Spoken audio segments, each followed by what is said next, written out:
We're living in a world where so much feels like it's out of our control. When things are busy, when things are uncertain, there is a joy deficit. We don't feel like we deserve joy.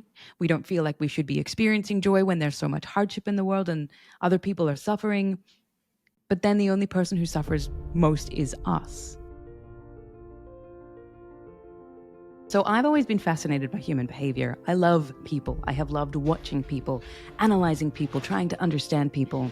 I was noticing that a really common theme, every single person who was seeking out help and support, was that they doubted some aspect of themselves.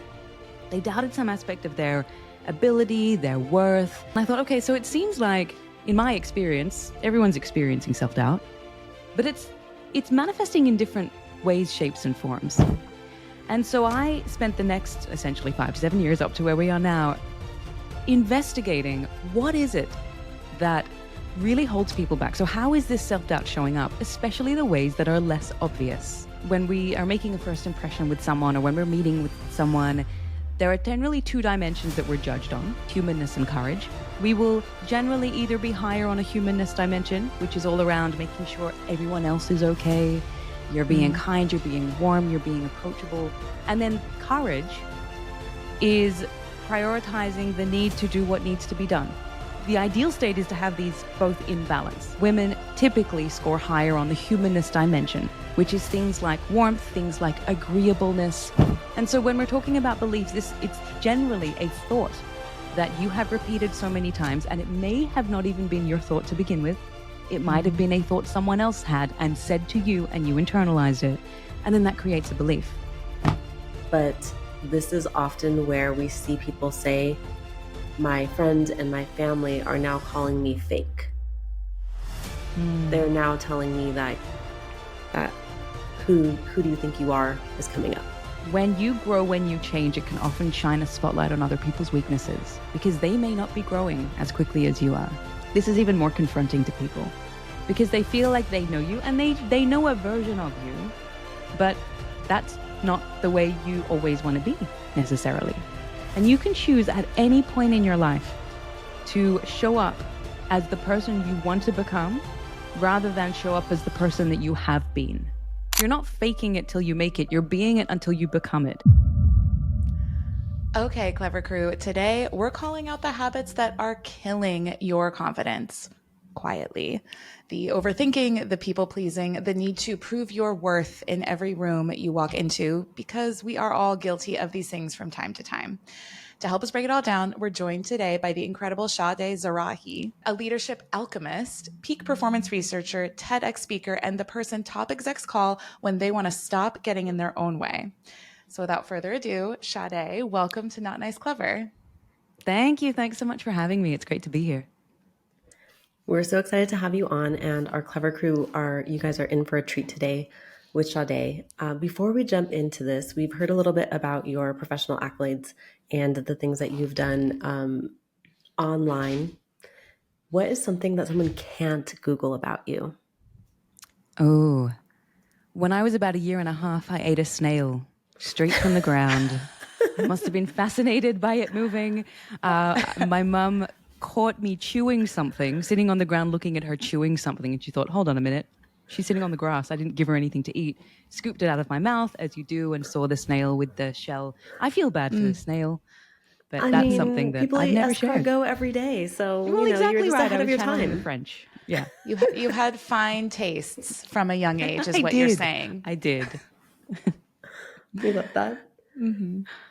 So you have many amazing TEDx talks on your YouTube channel, and we have learned a lot from many of them. But one specific one really stuck out to us because of what we hear from our Clever Crew often. You talked about 3 habits that kill your confidence. And we'd like to talk a little bit, dive deeper into that today, if that's okay with you. Absolutely. So what is one habit that is killing our confidence that we might not be aware of? So before I share the habit, I know everyone's probably really wanting to know what is that one habit. I want to take it a step back. And just tell us what it is. I want to take a step back just to share a little bit of my journey of how I discovered these things. So I've always been fascinated by human behavior. I love people. I have loved watching people, analyzing people, trying to understand people. And it's very much been a theme throughout my entire career, even though I started doing very different things. But it was probably around 5 to 7 years ago when I started picking up on. So this is when I was coaching. I don't coach anymore, but when I was coaching, it was just before the pandemic started. I was noticing that a really common theme that was consistent among every single person who was seeking out help and support was that they doubted some aspect of themselves. They doubted some aspect of their ability, their worth, their capacity to influence an outcome, which is a super interesting element of self doubt, which I'll talk about. And I thought, okay, so it seems like in my experience, everyone's experiencing self doubt, but it's manifesting in different ways, shapes, and forms. And so I spent the next essentially 5 to 7 years up to where we are now investigating what is it that really holds people back. So how is this self-doubt showing up, especially the ways that are less obvious? And so I've just completed my PhD research, just submitted my thesis, literally waiting for examination. And it's been Wow, that's a fascinating. big Some of feat. these Congratulations. massive feat. It was like a COVID decision. And then 5 years later, I was scratching my head thinking, why did I do this to myself? But I'm glad I did. Glad I did. I've written a book which is coming out, which has a lot of the insights. But so that brings us to the present moment. And so some of these habits that are both behavioral and cognitive, because a habit is anything that you do repeatedly to the point that you don't even need to think about it anymore. It's a default. So we talk about habits as in terms of being both behavioral, like I brush my teeth every day, and cognitive. I wake up with a negative thought about how terrible the day's going to be, or I tend to default to thinking this about myself. So two types of habits, behavioral, cognitive. And what we found, and so this goes to this YouTube talk that the TEDx talk that I put together. And I'm going to say we a lot. That's me and my husband, Faisal. We run the business together. Everything we do is together. So we thought we need to share this message with people because it was so interesting. Okay, so let me take you through these habits. And I think you asked for one, but I'm going to share with you three. These are things that we were consistently seeing coming across in those who were, they had the potential, but something was stopping them. So the very first one was, it came out of a conversation that we had with one of our early clients. He was so talented and had so much promise. He was working for a big tech employer. He'd literally made his employer like billions of dollars through his work there. And he really he had these aspirations to have his own startup, doing amazing things to really change. It was actually autonomous driving vehicles. And this would have been maybe 7 years ago. He had it all mapped out.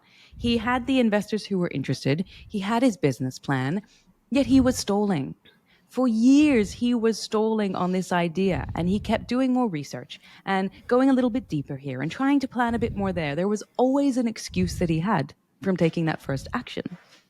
And so he was actually exhausted because he constantly felt like he was doing things because, researching and planning, it feels like you're being busy and productive. And in a way you are, but it's not actually taking you forward if you're not implementing. And so he was stuck in this soup of options, and he just wasn't taking that first step. And so we call this treading water, and it shows up in so many different ways. Why we call it treading water is a funny little story. When I was in school in physical education, we had swimming class. And one of the very first things we did is turn up to this class dressed head to toe in big baggy clothing. Tracksuit pants, hoodies, and shoes, and we had to jump into the water and keep our head above water for 60 seconds, but we couldn't move anywhere. We had to stay in the same spot. And this is called treading water, and it was to basically look at our stamina, our physical, health and wellness, whether we could maintain that, and also to make sure we wouldn't drown if that ever happened, if we fell into the water. So treading water, you're exhausted, you're doing a lot, but you're not going anywhere. And that is one very common habit, especially for entrepreneurs, for people who want to create. And there's a number of reasons that contribute to that. One of them is, what is something that you find your listeners, people in your community do a lot that holds them back? What do you think is, and social media makes this really easy to do. What would you say it is? Reiterating over and over and over before they actually hit post, for example. Yes. So they don't have any data to actually make it better. Yes. Or any input. They're just iterating by themselves. The same thing. What do you think is causing a lot of the iteration? Fear of being seen as less than perfect, rejection. You know, if you put yourself out there, you can be taken down. But if you stay behind the screen and never hit record, you don't ever have an opportunity to be disagreed with, right? Or to have somebody go off in the comments, or somebody to say, well, who does she think she is? Right, Candace? We hear that all the time from our clients. Yeah. Who does she think she is what everyone is so afraid of, for someone to tell them that. So this fear of almost rejection or criticism from others. And there's two elements I want to touch on here. Firstly, why things like social media and living at this age where we have access to so much information, why that really contributes to this is we're comparing ourselves constantly. A lot of entrepreneurs will follow other entrepreneurs in their space, but instead of often feeling inspired by those people, they feel completely daunted by the fact that I am here, they are there, I'm not going to be as good as they are. What if this? And instead of inspiring you to move forward, it actually holds you back, because then you have these layers of perfectionism. I need to speak like that person. I need to have as much success as that person. So there's this whole comparison element that undercuts our confidence. And then the second piece is this fear of judgment. It's incredible how when you strip away this fear of judgment, so much of what's blocking us is removed. It's such a strong driver, and there's a reason for it. We're social creatures. Social comparison theory explains how we have evolved in communities, and we're constantly assessing our status to others to see if we're safe, if we're part of the community. Who do I trust? Do they trust me? So it has a very important function.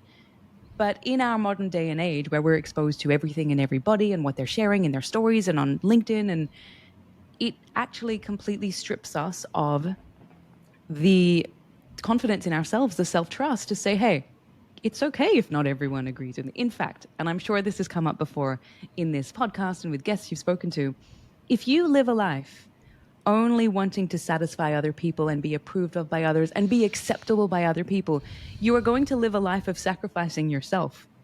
You're going to live a life of sacrificing yourself, because there is nothing that you can do. Actually, well, there's a lot you can do to only be accepted, but then you are conforming to what other people want, other people need.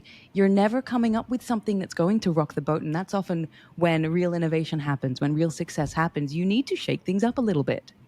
And again, I could go into a lot of the science around how physical pain and things like social rejection, they activate the same underlying neural pathways in the brain. This was a pioneering study out of UCLA in the early 2000s. Found that when you think about, oh no, what will they think of me? What if they think I'm this or that? That feeling of potential social rejection hurts on a deep neurological level.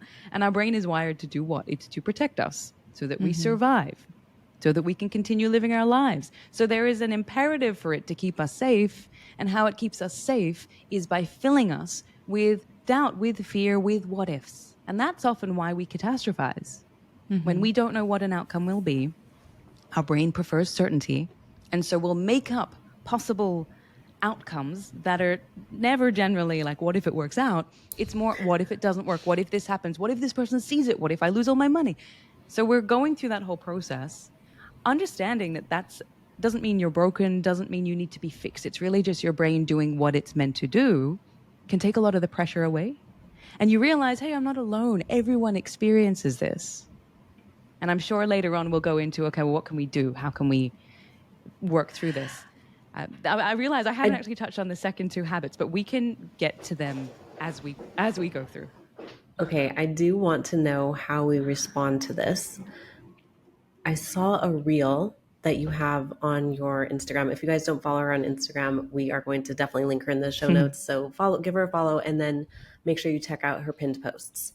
But one of them, you talked about this quadrant, and I'm wondering if this quadrant is in any way related, because the quadrant was humanness, I believe, on the vertical axis and courage on the horizontal axis. And you talked about each of those four quadrants, and is courage a solution to this? Absolutely. So super quickly, what Candace is referring to is there's a lot of research that has been done around how when we are making a first impression with someone, or when we're meeting with someone, There are generally two dimensions that we're judged on, and also two dimensions that we judge other people on, and that's humanness and courage. And this also comes through in how we run our businesses, how we lead, how we are in teams, how we are with friends. We will generally either be higher on a humanness dimension, which is all around making sure everyone else is okay, you're being kind, you're being warm, you're being approachable. And then courage is prioritizing the need to do what needs to be done. And the ideal state is to have these both in balance. Now, I know that a lot of your listeners are women, and women typically score higher on the humanness dimension, which is things like warmth, things like agreeableness. And we could go into where this comes from and the nurture and the nature. We're not going to go into that. This is just the way that it is. A lot of women struggle with elevating that courage element because of everything we just talked about. If I elevate that, what if I hurt someone's feelings? What if someone isn't okay with me having a different opinion? What if I create conflict? You know, conflict aversion is very much a part of this. And this can, again, hold us back. Where, you know, when we think of the root cause of all of this, I mean, so much of this pain that we experience, there's really one piece that it comes to, and it's our thoughts. It's our thoughts, because what is a belief? Okay, you could say, well, it's your beliefs, but really, what is a belief? When we look at the neurology behind it, what's going on in the brain? A belief is, okay, let me take it a step back. Let me share a story with you first, and then I'll go into this, and it'll I'm help taking it make notes over sense. here, Shadé, so please Yeah. continue. And the crew, Fantastic. I'm sure. So when I finished high school, to celebrate, my friends and I, we went to a beachside town. It was called Nelson Bay in north of Sydney, and it was beautiful, and we had a number of days to relax. And one of the things that we did is sand dune surf. So we surfed down these sand dunes. So we got driven up in this, you know, sand dune buggy, and then they gave us what looked like a mini surfboard. We had to climb up this hill, sit it at the top, and then sit on it, lean forward, and it went down the hill. Now, we would do that many, many times. Really good workout for the legs. But what we found is when you sit at the top and you create that first pathway down, when you come back up and do it again, even if you try and follow that pathway down, you're going to veer off it a little bit. But the more and more times you do it, you will start to create a path, which is basically just where the sand has parted and your board will naturally go down. And then you get to a point where without even having to try, the board will just follow that path. And in the same way, this is essentially how beliefs are created, even how habits are created, how anything default is created in the brain, learning. It's that you have a particular thought that you repeat again and again and again, and it becomes etched in to the point that you don't even need to think about it, and your brain will make that connection. And so when we're talking about beliefs, it's generally a thought that you have repeated so many times, and it may have not even been your thought to begin with. It might have been a thought someone else had and said to you, and you internalized it, and then that creates a belief. So the beauty of knowing that is that, okay, we can't erase a belief. We can't erase a habit, but we can set new, healthier ones over the top of it. And it's going to take time. In fact, there's this really interesting little piece. How many days does it take to form a new habit? 60? 21. So I've heard 21 and 60, but I feel that in anecdotal experience, it takes longer than 3 weeks to instill a habit. So it's so interesting. So 21 it came out of the work of Maxwell Maltz, who was seeing, actually, this is a really interesting piece. Let me share this as well, because I think it'll relate to listeners and people in this community. So Maxwell Maltz, he was a doctor, a surgeon turned author. He wrote the book called Psycho-Cybernetics. Might have heard of it, back in the 60s. He observed something really interesting. So he had a plastic surgery clinic, and his patients would come to him because they had a physical flaw that they wanted to be fixed. You know, they wanted their nose to be smaller, or they had a scar that they wanted fixed. So there was something in them that they didn't like and they wanted it to be fixed. And their thinking was quite simple. It's okay, well, if I get this flaw fixed, then I will be more successful. Then I will get the man of my dreams. Then I will, be able to start the business. They had all these then, if what then moments. But what he found is that is absolutely not how it happened in reality. They would come in, fix the floor, feel amazing for maybe a couple of days, and then they were experiencing all of the same challenges. And it's because as he explains it, he calls it your self-image, which is this visual mental picture that you have of yourself, which is a belief. that you have developed for a very long time. It's been etched into your brain like this sand dune path. And you cannot rise above your self-image. You cannot rise above your opinion of yourself because your brain will pull you back to that pathway and tell you you don't deserve this. You are not worthy. You're not as good as them. So it keeps wanting to confirm. It's called self-verification. It keeps wanting to confirm whatever belief you have about yourself. And so for a lot of us as women, we might have the view of, I am the good girl. I am the one who does the right thing. I am the one who makes sure everyone else is okay. And a lot of the time it's because of how we were raised and what we saw when we were children. I know for me, that was it. Absolutely. I was the one who packed the table at dinner. And I mean, I have a mom who's an entrepreneur. She has her own business. And yet I still absorbed these cultural scripts. Mm-hmm. And still today I struggle when like an email sounds a little bit too assertive. You know, I'll put in a smiley face just to soften the tone. Soften it. Yes. Or, yeah, exactly. So there are these, we have a self-image and we have to think, okay, what am I trying to mask that is actually still going to be there? How do I really uncover those deeply held beliefs about who I think I am and what I think I'm capable of or deserving of? And how do I fundamentally shift that slowly? Because again, you can't just create a new pathway immediately, but you can overwrite the old one slowly until that one becomes stronger. And until and unless you do that, you're always going to veer back into this old self-image that you have. What does this actually look like in practice? How does one change their self-image? Great question. And it sounds super easy, like, hey, I'm going to draw a version of me, and then I'm going to draw a new version of me, and then I'm going to be, it doesn't work like that. We know it takes time. And this brings us back to habits. So habits, when we look at a lot of the meta-analyses, it can be anywhere from a couple of weeks to a year, depending on the habit and the person. And but the 21 days came out of Maxwell Maltz's work. He noticed that most people were doing it in 21 days. But of course, again, it depends on who you are and all of these things. The very first thing, which is often the hardest, is to notice the thoughts. To notice the thoughts. Because when you have these default thinking habits, you're not aware of them because they just are who you are. In fact, one of the greatest limiting beliefs that I have ever heard, and I only realized that it was so powerful in keeping people small, is the belief of, that's just who I am. That's just the way I am. Because it implies that I am not capable of change. I cannot grow. And that breaks my heart because what we know from all of the research and our own experiences is that everyone can grow. In fact, for a very long time, there was a view that you couldn't even change your personality. Your personality is what it is. It was developed as a result of, your natural temperament and the experiences you had, and that is who you are. Part of my PhD research was looking at whether we can change a personality trait. And the good news is you can, but only if you choose to. You have to target it. You can't just will it into existence. So I find that fascinating because it really does turn on its head a lot of the beliefs a lot of us have about, well, this is just who I am and that's my limit. And we're placing these glass ceilings on ourselves. So it comes to mind where, in relationships, when I'm counseling friends through hard times, or even when I'm working through disagreements in my personal life, I always remind myself, my belief is that people can change, but only if they want to change for themselves. Yes. Whereas before I just thought, people can never change and that's it. So if how they are right now it doesn't work for me, I need to move on.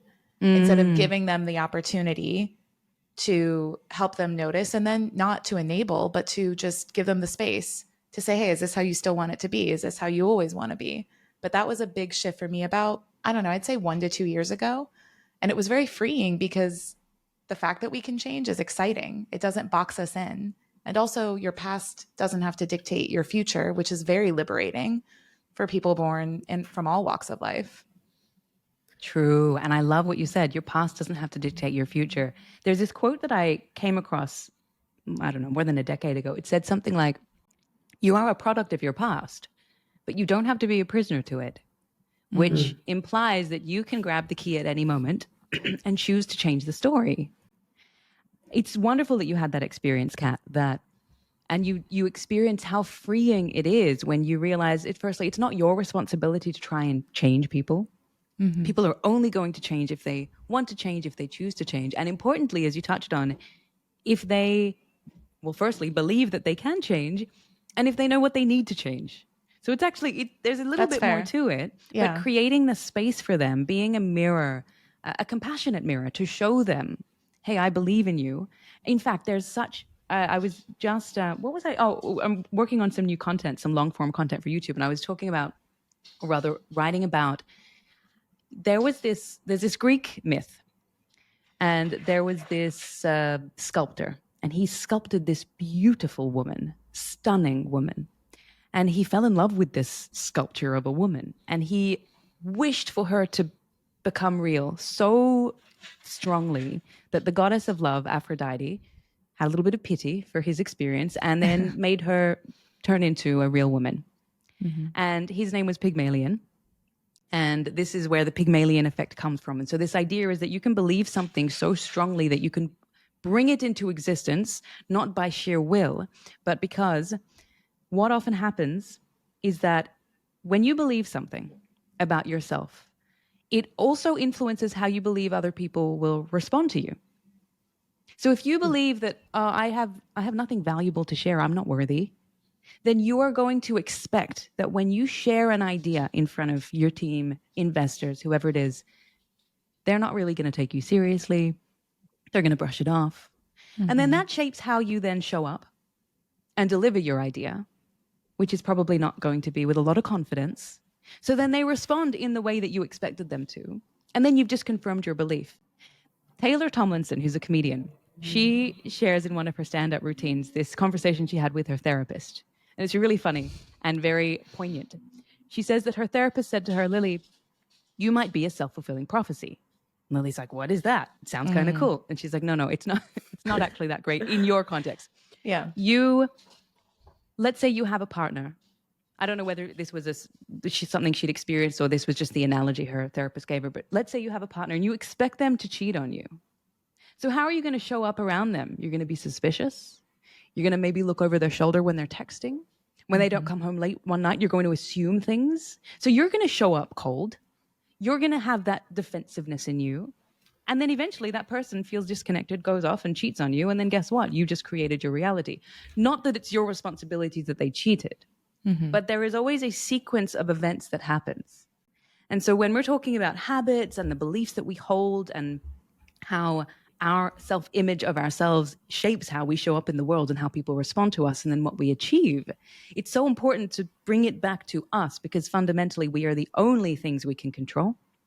We cannot control anybody else, what they say, what they do, what they think, which is hard. We'd love the certainty of being able to control what people think of us. I do. We can't. So much. Yes. But once we bring it back, that's when we start to realize, okay, I actually have a huge amount of power here. And Candace, you asked the question, like, how do you start changing your self-image? It starts with recognizing what is my self-image. It's hard to ask yourself, what is my self-image? It's a bit of a big, heavy concept. But something else to ask yourself is, how do I expect people to respond to me? If you make it less about you and more about others, that can actually reveal how you see yourself, because how you see yourself is usually mirrored in how you expect other people to respond to you. If someone shows interest in you, okay, assuming you're unmarried and single, if someone shows interest in you, are you immediately going to think, well, I have nothing interesting to offer. Why are they showing interest in me? They must want something out of me. That is reflecting a self-image. If you are about to pitch to VCs for funding for your startup, if you expect that they're going to scoff at your idea and not take you seriously, that is reflecting a self-image. So that can really help. And then the next step is, okay, well, how is that manifesting? How is that coming across in how I show up? And then how do I interrupt that pattern? I know the Clever Crew is listening right now and they're thinking, okay, this sounds great. I want to change my self-image. But this is often where we see people say, my friends and my family are now calling me fake. They're now telling me that who do you think you are is coming up. Because one of the things you also talked about in the beginning of this podcast is how important community is and why we kind of operate in this way. So we know our community is really important, but they are also most likely the first people who are going to call us out when we begin to change our self-image and act differently. How do we navigate that? Funny, Candace, you said you have so many questions. I have so many ideas. I should take notes as you're asking your questions as well, because I don't want to forget. There's so much here. I'm loving this conversation. I'll share a personal example of this because this is really, really valid. When you grow, when you change, it can often shine a spotlight on other people's weaknesses because they may not be growing as quickly as you are. You may be growing in all the ways they wish they were. And it's safer for them to feel like someone is not shining a spotlight on where they're lacking and they want to pull you back down. But I want to share an example. So if sometimes when I watch videos of myself speaking from 7, 8 years ago, 10 years ago, my accent's very different. My accent is very different. I lived in Australia. I was raised in Australia and had a very strong Australian accent. My accent today has been neutralized intentionally because we have a global audience and we want a global audience, and I no longer live in Australia. And a lot of that has been a result of my husband, Faisal. He has a neutral American accent. His background is fascinating. He was raised in Algeria, born in Algeria, but then raised in the UAE, then moved to Australia, lived in Korea, spent time in China. He's been all over. And he has helped me realize that you don't have to, even when it comes to speaking, you don't have to speak the same way if it's no longer serving your goals. But I've had people say to me, you're faking your accent. Sometimes though, I admit my accent's super confused. Like depending on who I'm speaking to, it will change a little bit. If you both had English accents, I'd probably have a little bit more of a twang in it. My family, before they went to Australia, they were in England. So like there's all these things that come in, but I have intentionally changed a part of myself that some people would say is fake. And initially it really hurt when people would point it out. I'd feel like I had to defend myself and all of these. But now I'm just like, well, yes, I have chosen to change that. Just like how if you're learning a second language, you might get a language coach, an elocution coach, because you want your message to be better understood by your audience. So you'll take steps to develop that. So why can't we as native English speakers, why can't we take steps to improve how we speak? So that's one little example of how other people don't necessarily understand the changes that you are on. Now, when it comes to bigger changes, like you embodying the type of person you want to be, this is even more confronting to people because they feel like they know you and they know a version of you, but that's not the way you always want to be necessarily. And you can choose at any point in your life to show up as the person you want to become rather than show up as the person that you have been. I mean, I think of Ginny and Georgia. I don't know if you've seen the current season on Netflix. I haven't seen the current season, but I'm familiar. It's this show about mother-daughter relations. I refer to it to my mother as because my mom and I used to love Gilmore Girls. So I'm like, Yes, Mom, it's my like mom and I Gilmore too. Girls with a side of trauma. Like that's kind of what it is. But the mother, the character of the mother, she had an incredibly challenging upbringing and she's chosen to transform herself. And I mean, there's so much else there in terms of weight and heaviness, but it reminds me of that. You can choose at any point in time to start showing up as a person you want to be because something magical happens when you make that choice to embody it's almost like embodying a new kind of self-image. So you're not faking it till you make it. You're being it until you become it. I don't know who said that. Someone said it and it has stuck with me. I never resonated with fake it till you make it because it sounds disingenuous, insincere. And as women, that doesn't resonate with many of us. Mm-hmm. But when you're being it till you become it, that taps into what's happening around embodiment. Like when we talk about embodying bias or embodying who you want to be, and then you start to internalize those ways of thinking and those behaviors. There's this fascinating line of research around how they did studies with children and they said, okay, kids, I think 3 to 5 year olds, they said either they need to imagine that they're Batman or imagine that they're Dora the Explorer or someone they look up to. And they said, when things get hard, imagine that you're this person. What would that person or that character do? And they found that the kids who embodied this other brave version of, this other persona ended up persisting more. They stuck with the task longer. And a lot of people do that today when a lot of music artists, when they're about to step on stage, they will channel a different. Yes, exactly. Mm-hmm. Adele also has one that she uses as well. They've got a different version of themselves, like a different image that they embody to allow them to perform these tasks or to show up as a different version of themselves. And it may be that they never take on that persona through the rest of their lives, but when they need it, they step into that role. And I think that is so incredibly powerful because it means, and actually it reminds me of something else. The very first leader I ever had, the first time I ever saw him speak. So I worked in a bank. First, I worked in legal industry, total wrong move for me. Moved into banking and finance, also wrong move for me, but that's okay. That's a story for another day. But in my it was my first year. At the end of my first year, I was invited to go along to an offsite for a particular team, a retail team. So I'm sitting in the audience, and this man comes out on stage. He's wearing, I think he was barefoot. He was just in a t-shirt and shorts. So already we're like, who is this person? Very uncharacteristic of that environment. And for 2 hours, I was absolutely captivated by how he spoke and what he talked about. And he was passionate about psychology and about, self-image, all of these concepts that I loved and I hadn't yet explored in terms of my own research. And I remember just thinking I need to work for him. So I walked up to him at the end of his talk and I said, I loved everything that you shared. I would love to work in your team. How do we make that happen? And he organized a meeting with his business manager a week later, and I got a role in his team. Shortly after, I know that was what my mom used to say, if you want something, go and ask for it. So that was one example of that. I haven't always had that much courage. But then I learned really shortly after that this man who was able to captivate an audience and was just so inspiring, he was an introvert, a very, very strong introvert. And I couldn't get my head around it. I thought, aren't you either one or the other? How can this person who's standing in front of thousands, well, there weren't thousands of people, there were probably, it was under 100, but how can he stand there with so much confidence and yet be an introvert?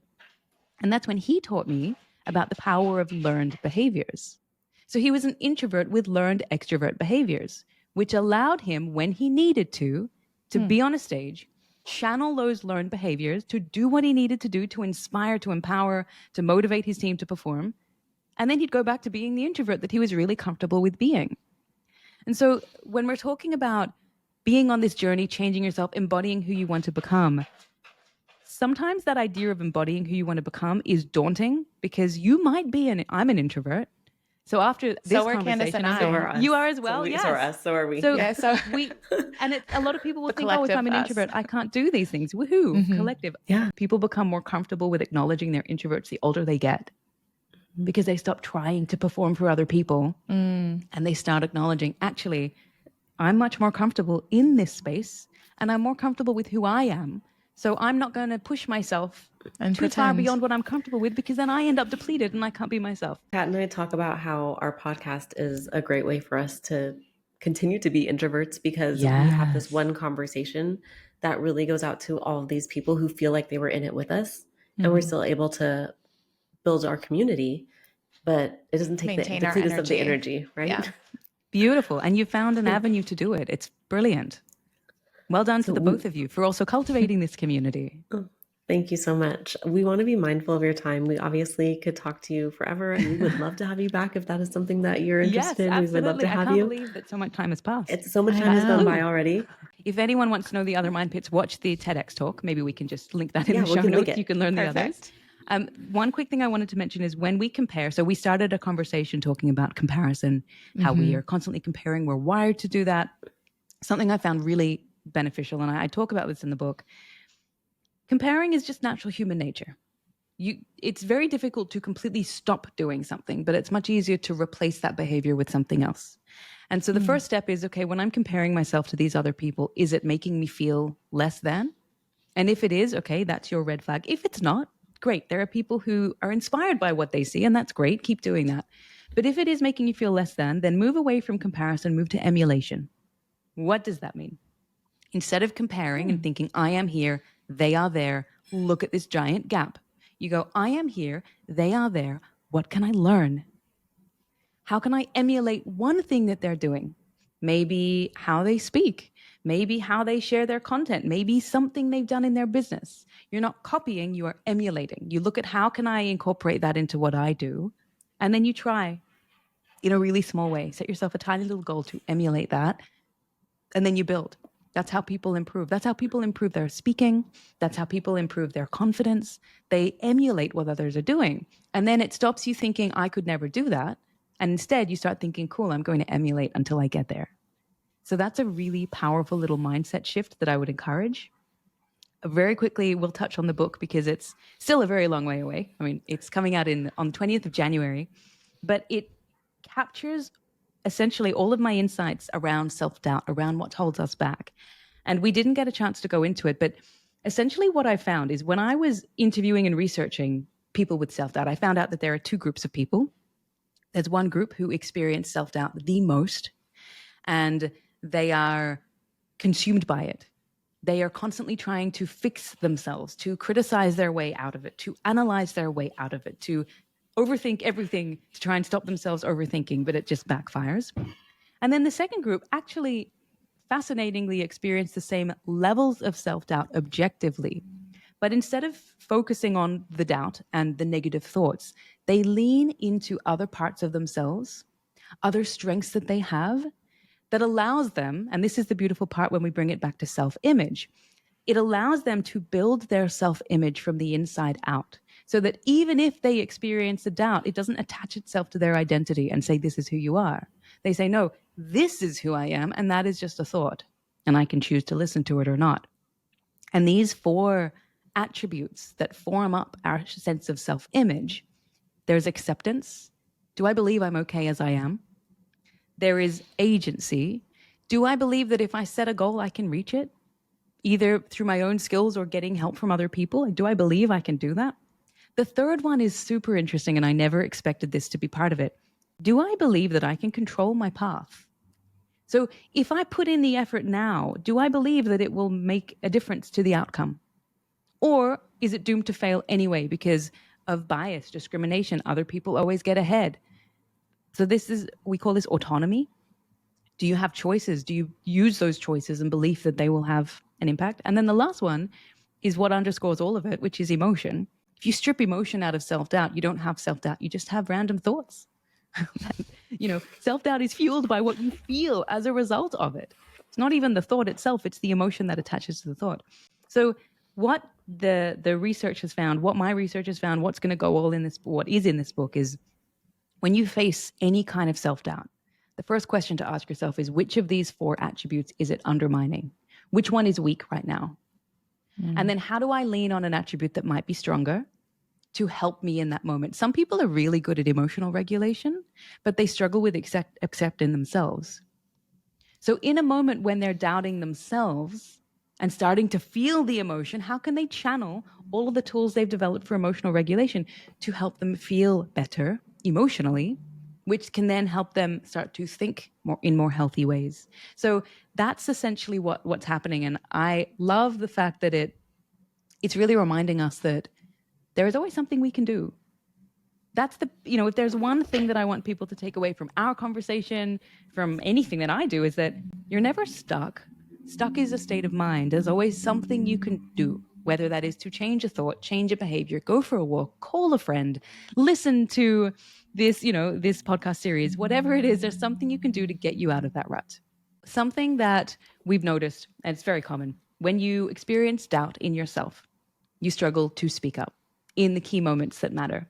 And so if anyone is finding themselves part of that group where they struggled with the words initially because you freeze, because of all of these processes that are going on within you and in your mind, I actually have a series of scripts. So I've got 20 plug and play scripts for key career moments that we're currently promoting now.